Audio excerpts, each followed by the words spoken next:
ትዝታ ዛራዳ በሀገራችን ኢትዮጵያ በየቦታው የተለያዩ ግጭቶች እየተነሱ ለግጭቶቹ መፍትሄ ይሆናሉ ተብለው የሚገመቱ እርምጃዎች ሲወሰዱ ቆይተዋል። በዚህ ረገድ የተወሰዱ በተለይ የሰላምና እርቅ ሽምግልናዎች የራሳቸውን አስተዋጽኦ እያበረከቱ ያሉ ቢሆንም ችግሩን ከመሰረቱ እየፈቱ አለመሆናቸው ይታያል። እዚህ ሰላም ሲሆን እዚያ ጋር ግጭት እየተፈጠረ ትላንት የታረቀው በቀደም የተሸማገለው እንደገና ግጭት እያገረሸበት ዛሬም ሙሉ በሙሉ ሰላም አለ ማለት የምንችልበት ድባብ ውስጥ አለመሆናችን ግልጽ ነው። በአገራችን በየጊዜው የሚፈጠሩትን ተመሳሳይ ችግሮችን በመገመት መፍትሄ ስራይ ለማፈላለግ በየቦታው አያሌ ውይይቶች ሲካሄዱ ቆይተዋል። ዛሬም እየተካሄዱ ነው። ከነዚህ መሃል በአንድ ወቅት በጠቅላይ ሚኒስትር ጽሕፈት ቤት አስተባባሪነት በአፍሪካ ምጣኔ ሀብት ኮሚሽን ጽሕፈት ቤት አዳራሽ አዲስ ወግ ባደረገው ውይይት ፕሮፌሰር ሕዝቅያስ አሰፋ ስለ ሰላም ያቀረቡት ሐሳብ ነበር። ይህ ሐሳብ ዛሬም ተደግሞ ቢደመጥ ሚዛን አለው ብለን አስበን እንዲያቀርበናል። ለውይይቱ አዘጋጆች ለአቅራቢው ለፕሮፌሰር ሕዝቅያስ አሰፋ በኒያላ ኢንሹራንስ ኩባንያ በእናንተ በአድማጮቻችንና በእኛ በፕሮግራሙ አዘጋጆች ስም ከፍ ያለ ከበሬታ ያዘለ ምስጋና እናቀርባለን።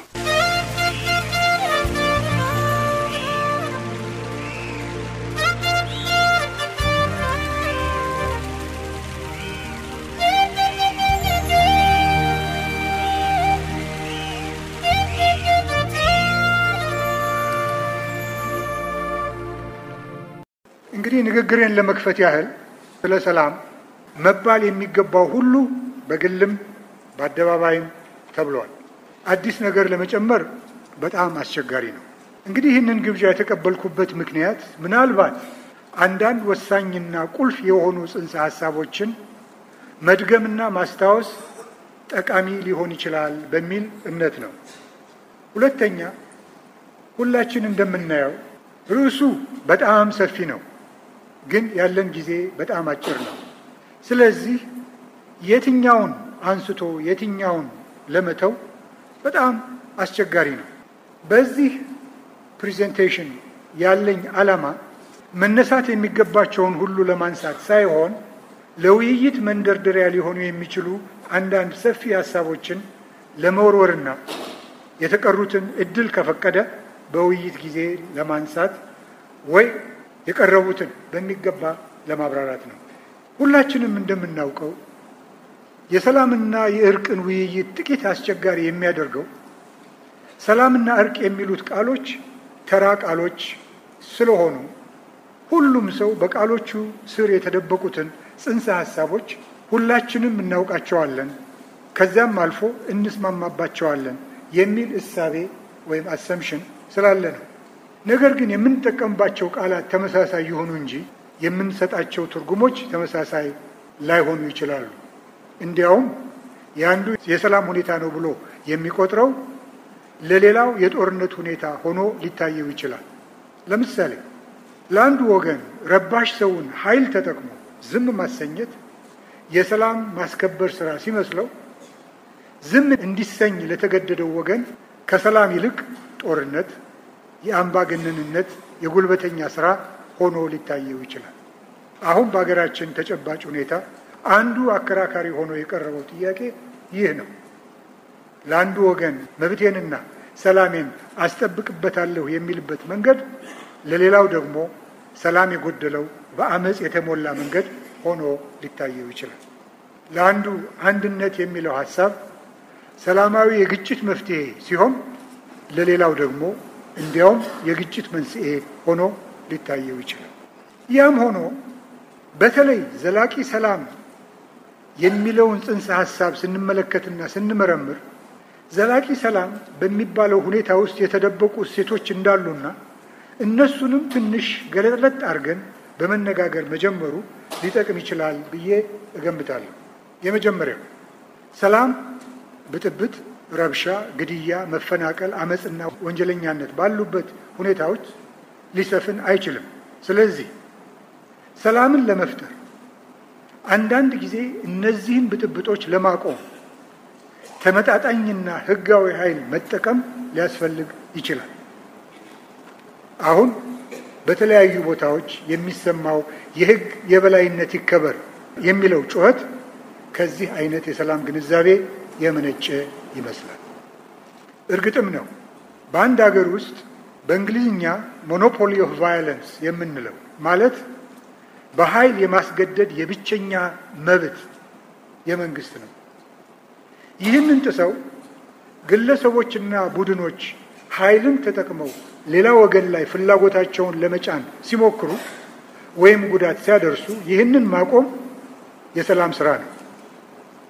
ይህንን ትርጓሜ ብዙ ሰው ይረዳዋል። ብዙ ሰው የማይረዳው ግን ይህ የሰላም ስራ አንዱ ንዑስ አካል እንጂ ሙሉ በሙሉ ሰላም እንዳልሆነ ነው። ይህ ኃይልን ተጠቅሞ አመፅን መስበርና ግጭትን ማቆም ራሱ ብቻ ዘላቂ ሰላምን አያመጣም። አመፅና ረብሻ ያሉበት ሁኔታ ውስጥ ህግና ስርዓትን ማስከበር ለዘላቂ ሰላም መምጣት አስፈላጊ ሁኔታ እንጂ ብቁ ሁኔታ አይደለም። በእንግሊዝኛ necessary condition እንጂ sufficient condition አይደለም።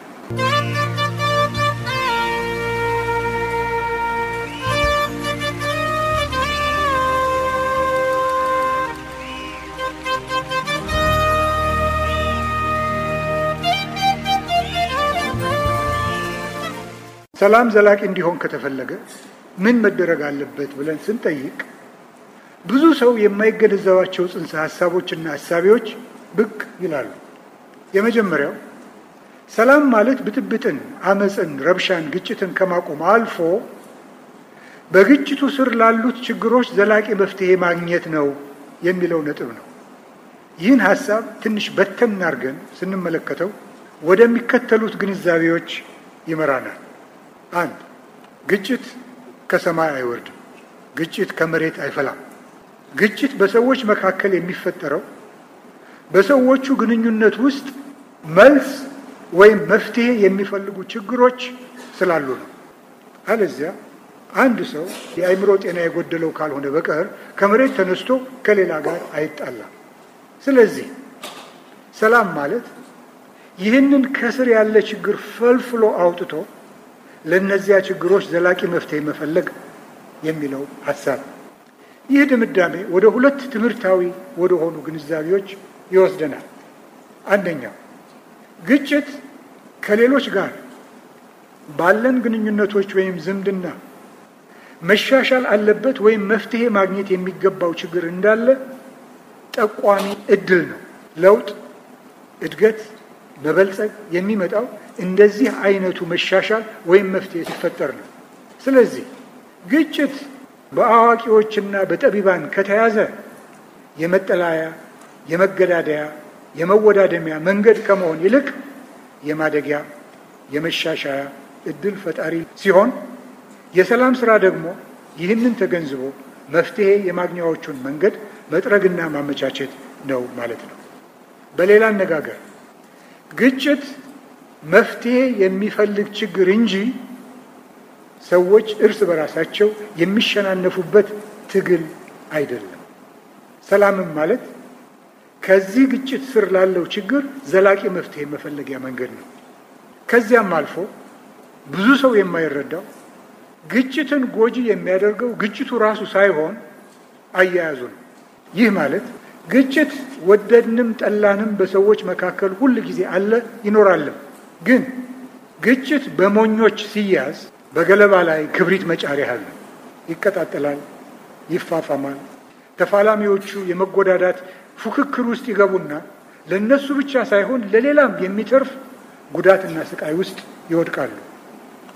ነገር ግን ግጭትን ብልህ ሰው ሲይዘው ወደ መጎዳዳት ፉክክር፣ ወደ መገናተር፣ እልህ ከመሄድ ፋንታ በግንኙነቶቹ ውስጥ ወደ ጠብ የመሩትን ሁኔታዎች ወደ መመርመር፣ ወደ መማማር፣ ወደ ጋራ መፍትሄ መፈለግ ስለሚወስድ ግጭት የመሻሻያ፣ የመለወጫ፣ የማደጊያ፣ የመጎልመሻ እድል ፈጣሪ ሆኖ ሊገኝ ይችላል ማለት ነው በጥበብ ከተያዘ።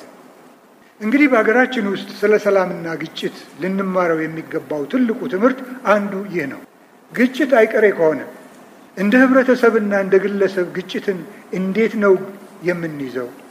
በሀገራችን ታሪክ ውስጥ በተደጋጋሚ የታዘብነው የግጭት አያያዛችን ይበልጥ የሚያገናትርና ደም የሚያፋስስ እንጂ ወደ መፍትሄ የሚመራ ሆኖ አላገኘነውም።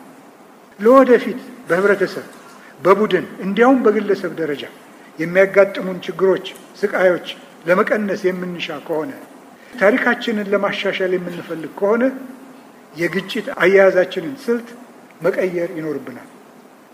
የዚህ ፕሬዘንቴሽን አንዱ ዓላማ እንደ አገር ከሞኝ የግጭት አያያዝ ዝንባሌ ወጥተን ወደ የጠቢብ አያያዝ እንድንሸጋገር ለመማጸን ነው። እንግዲህ ዘላቂ ሰላም ከግጭቶች ስር ላሉት ችግሮች መፍትሄ ማግኘት ነው ካልን እንደዚህ አይነቱ ሰላም እንዲመሰረት ከዚህ ግንዛቤ ባሻገር ሌሎችስ ምን መደረግ አለባቸው? ይህ እንዲሆን ከተፈለገ የሰላም መፈለጊያው ሂደት የሚከተሉትን ሁኔታዎች ማካተት ይኖርበታል። በጊዜ እጥረት ምክንያት ሁሉም ሳይሆን ዋና ዋና ከምላቸው አራቱን ብቻ እጠቅሳለሁ።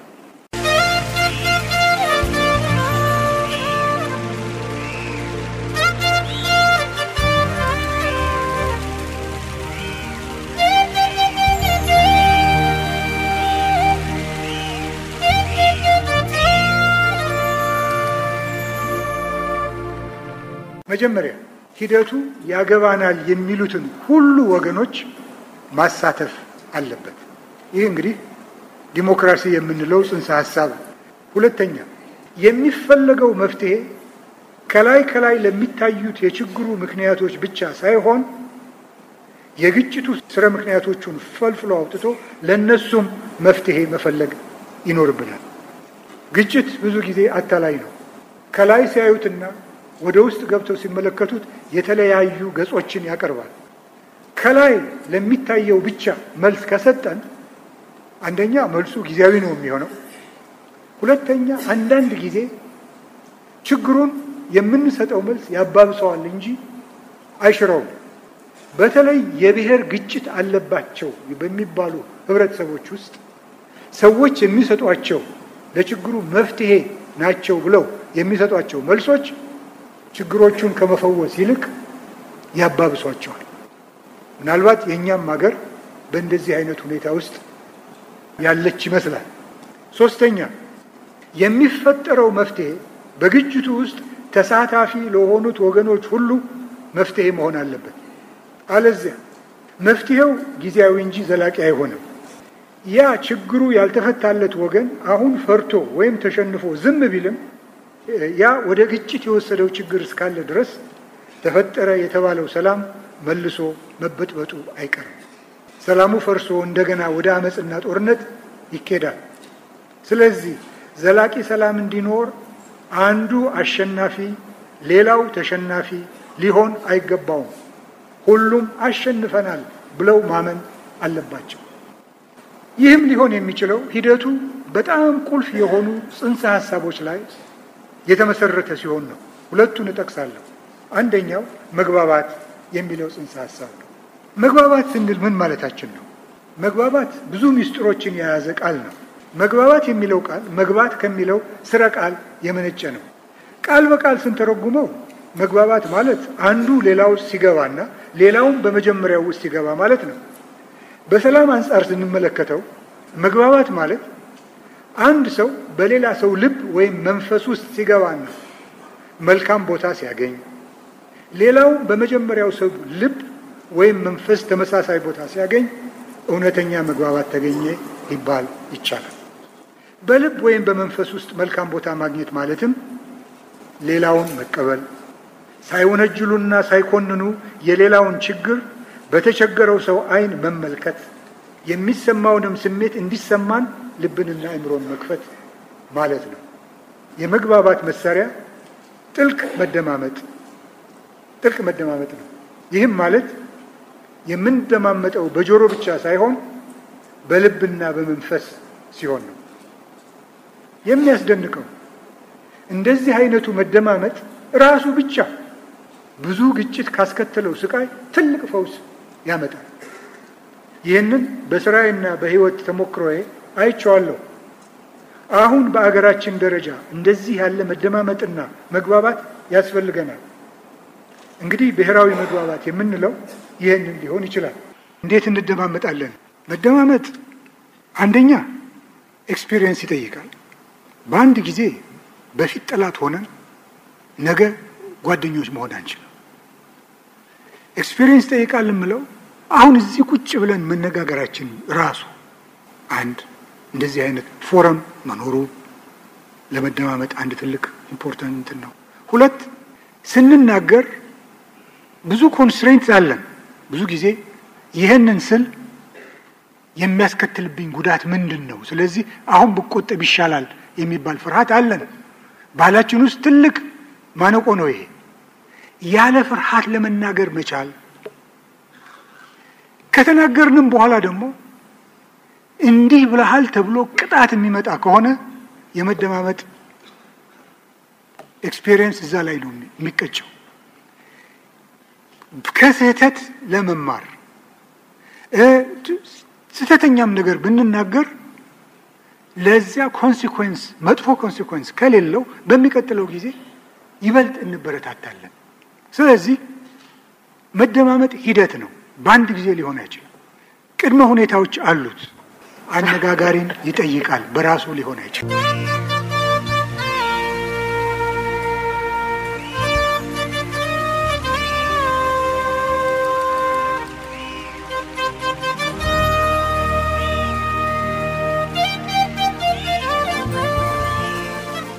የሁለተኛው የሰላም ሂደት መሰረት የህይወት ትስስር የሚለው ጽንሰ ሐሳብ ነው። ይህም ማለት ማንም ሰው የራሱን ደህንነትና ጥቅም ዘላቂ በሆነ መንገድ ሊጠብቅና ሊያጎለምስ የሚችለው የሌሎችን ደህንነትና ጥቅም ሲጠብቅ ብቻ መሆኑን መረዳት ነው።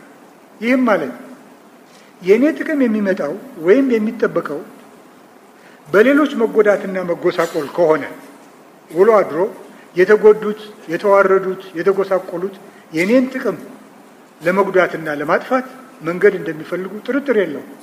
በሌላ አነጋገር የሰው ህይወትና ደህንነት የተሳሰረ ነው።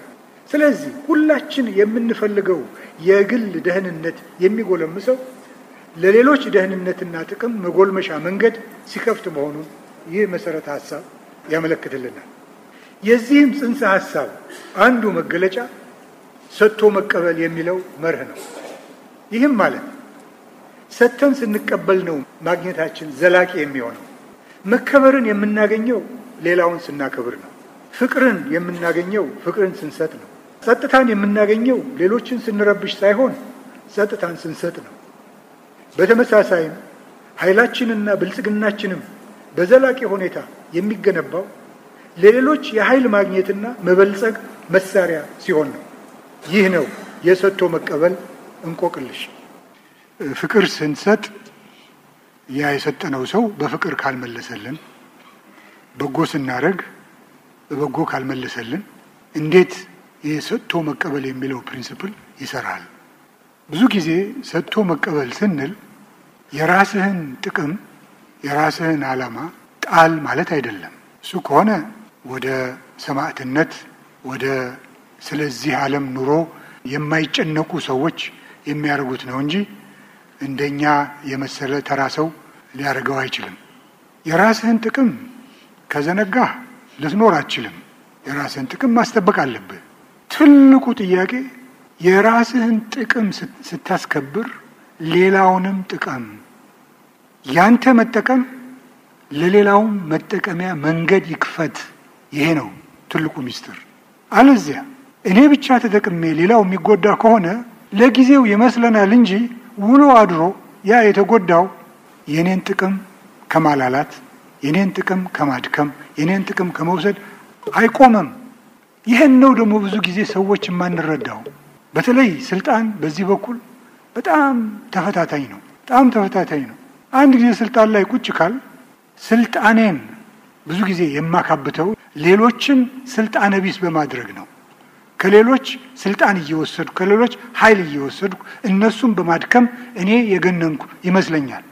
የሚሆንበትም ብዙ ጊዜ አለ። ግን አታላይ ነው፣ ጊዜያዊ ነው። ውሎ አድሮ ከስልጣን፣ ከኃይል፣ ከሀብት፣ ከንብረት የተገለሉት የነዛ ሰዎች ጠላት ሆነው ያከበቱትን ስልጣን ኃይል ይወስዱባቸዋል። በዚህው ባጭር ታሪካችን እንኳን ያለፉትን 50-60 ዓመቶች ስንመለከት ስልጣን ላይ የሚቀመጡ ሰዎች እንዴት ይሄንን እንደሚስቱት ሁሉ ጊዜ ይገርመኛል። የዓለም ታሪክ ይሄ ነው። በአምባገነንነት ሌላውን በመንጠቅ የመጣ ጉልበት፣ የመጣ ሀብት፣ የመጣ ደህንነት የጊዜ ጉዳይ ነው እንጂ ዘላቂ አይደለም። ስለዚህ የሰጥቶ መቀበል የሚለው ፕሪንሲፕል፣ የህይወት መተሳሰር የሚለው ፕሪንሲፕል ራስህን ጥቀም። ሰው እንደመሆነ መጠን የራስህን ኢንትረስት መከታተል መብት ነው፣ አንዳንድ ጊዜም ግዴታ ነው።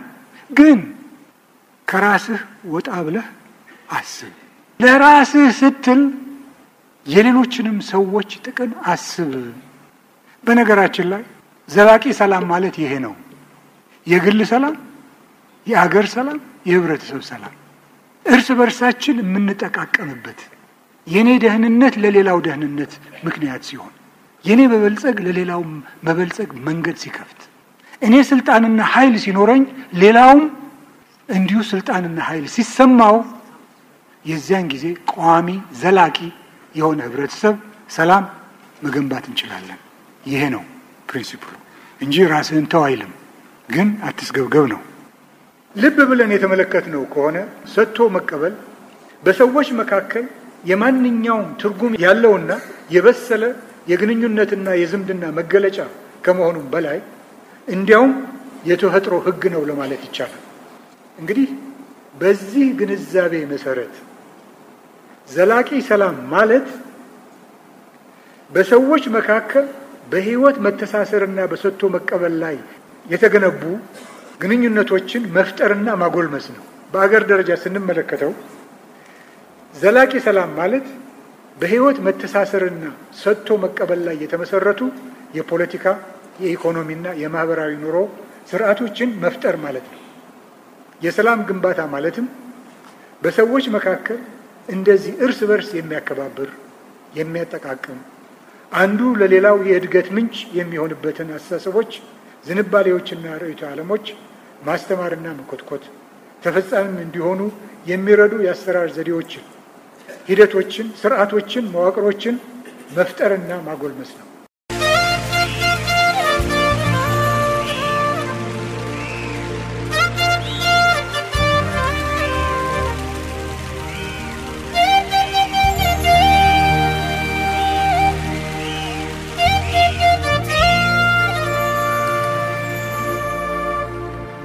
ሰላም ብዙ ባለድርሻዎች አሏት።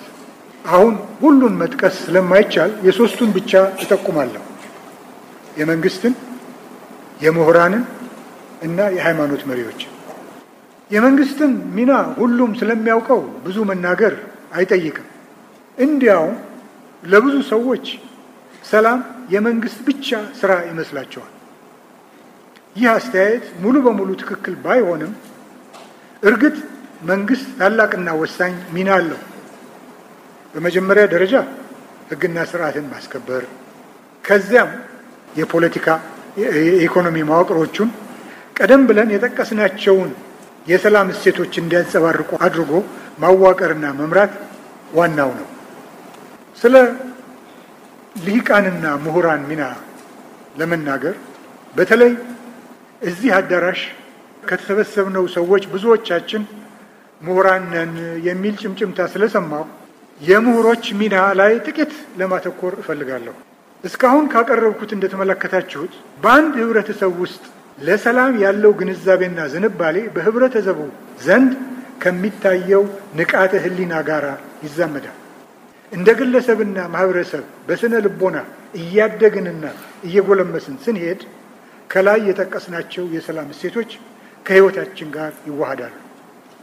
እርስ በርስ የመከባበር፣ የመደማመጥ፣ የመተሳሰብ፣ ለኔ ብቻ ያለ ማለት፣ የመተባበር፣ የቀናነት ዝንባሌን እናሳድጋለን።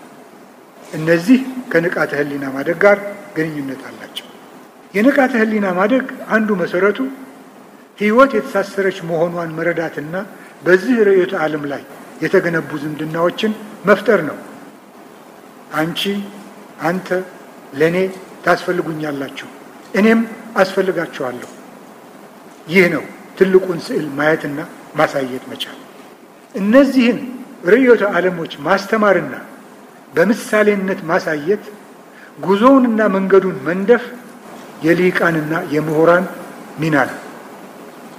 በጽሁፋቸው፣ በንግግራቸው፣ በድርጊታቸው፣ በምሳሌነታቸው ምሁራን የህዝቡን ንቃተ ህሊና እንዲያድግ ወይም እንዲሳከርና እንዲቀጭ ለማድረግ ትልቅ ሚና አላቸው። በተለይ የኢትዮጵያ ምሁራን ባለፉት 10 ዓመታት ከሰላም ይልቅ የግጭት ብጥብጥና የመተላለቅ ምንጭ ነበርን የሚል ክስ ስላለ ይህ ዝንባሌ ተቀይሮ በሰላም፣ በመተባበር፣ በመደማመጥ፣ በመከባበር ዝንባሌ እንዲለወጥና ዘላቂ ሰላም በአገራችን ውስጥ እንዲሰፍን ተዋጽኦ የማድረግ ታላቅ ግዴታ አለብን። ትልቁ ችግራችን ብዙ ጊዜ የምንከራከረውና የምንሟገተው አቋም ላይ ነው። እኔ አቋም ወስዳለሁ፣ ሌላው አቋም ይወስዳል። የአቋም ትክክል ነው፣ የአቋም ነው ወይስ የዛኛው አቋም ነው ትክክል? እዚህ ላይ ነው የምንሟገተው። ፍርድ ቤት ሄደን ሶስተኛ ወገን እሺ ዳኘን፣ የትኛው ነው ትክክል ነው፣ የትኛው ነው ተሳስቶ እንዲህ ለማለት ብንችል መልካም ነበር። ግን እንደዚህ አይነት ዳኛ የለም። ስለዚህ እኔ ትክክል ለመሆኔ ይህንን ሰው በተለያየ አይነት መንገድ ማስገደድ ይኖርብኛል። ያኛውም እኔን ሊያስገድድ ይሞክራል። ተያይዘን ገደል እንገባለን። በሁሉም ብዙ ጊዜ ውይይት የምንለው አቋም ላይ ጭቅጭቅ ነው ይመስለኛል። ወደ መግባባት መንገድ የሚከፍትልን ከአቋም መጨቃጨቅ አልፈን ይህንን አቋም ይህ ሰው ወይም ይቺ ሴትዮ እንድትወስድ ያስገደዳት ሁኔታ፣ ያስገደዳት ኒድ ምንድን ነው ብለን ብንጠይቅ ብዙ የመስፋፊያ በር ይከፍትልናል፣ ብዙ ጭቅጭቅ ይቀርፍልናል። ግን እዛ ውስጥ አይደለም ክርክራችን፣ እዛ ውስጥ አይደለም ውይይታችን፣ አቋም ላይ ነው። ግን አቋም ዳኛ እስከሌለው ጊዜ ድረስ ያው ጉልበት ነው ማለት ነው፣ አንደኛው ሌላኛውን እንዲቀበለው የሚያደርገው። የሃይማኖት መሪዎች አገራችን ውስጥ ያሉ የብዙ ግጭቶች መነሻዎች የመንፈሳዊነት ጉድለቶች ናቸው። ስርቆሽ፣ ጉቦኝነት፣ ወሰን የሌለው ስግብግብነት፣ ዘረኝነት፣ በፈጣሪ አምሳል የተፈጠረውን ሰው ዝቅ ማድረግ፣ መጠየፍ፣ ክብሩን ማዋረድ፣ እነዚህ ነገሮች ሁሉ የፈጣሪን ሕግ የሚጥሱ ተግባራዎችና ባህሪዎች ናቸው። በሌላ በኩል ደግሞ እነዚህ ድርጊቶች ናቸው በህዝብና ህዝብ ግጭትን፣ አለመተማመንን፣ ጥላቻን፣ የሰላም ማደፍረስን የሚፈጥሩ። እንግዲህ የሃይማኖት ቤቶችና መሪዎች ተከታዮቻቸውን እንደዚህ ከመሰሉ የፈጣሪ ሕግ ጥሰቶች እንዲጸዱ ቢያስተምሩ፣ ቢያሳምኑ፣ የተከታዮቻቸውን ህይወት እንዲሆን ቢያደርጉ በህብረተሰብ ደረጃ ብዙ ሰላም ልናገኝ እንችላለን። ሌላ ቢቀር ብዙ ግጭቶች ሊቀረፉ ይችላሉ። ለማጠቃለል ያህል ሰላም የአንድ ሰው፣ የአንድ ድርጅት ወይም አካል ኃላፊነት አይደለም፣ የሁላችን ግዴታ ነው። ስለዚህ ለሰላም መጥፋት ሁላችንም ተጠያቂዎች ነን። ለሰላም መስፈንም ሁላችን አስተዋጽኦ አለ። ሰላም ምንም ምስጢር የለውም። ሰላም ማለት አብሮ መስራት፣ መተባበር፣ መደጋገፍ፣ አብሮ የጋራ ችግርን መፍታት ነው። ሰላም ማለት አንተ ትብስ አንቺ ትብሽ መባባል ነው። ይህ አስተሳሰብ ካለ ለሁላችን የሚበቃ መከበር፣ ለሁላችን የሚበቃ ሀብት፣ ለሁላችን የሚበቃ ኃይልና ስልጣን አለ። እንግዲህ እነዚህን ጥቂት ሀሳቦች እንኳን ይዘን ብንንቀሳቀስ በአገራችን ውስጥ የሰላምን ጭልንጭል ማየት እንደምንችል እርግጠኛ ነኝ። ስላዳመጣችሁኝ አመሰግናለሁ።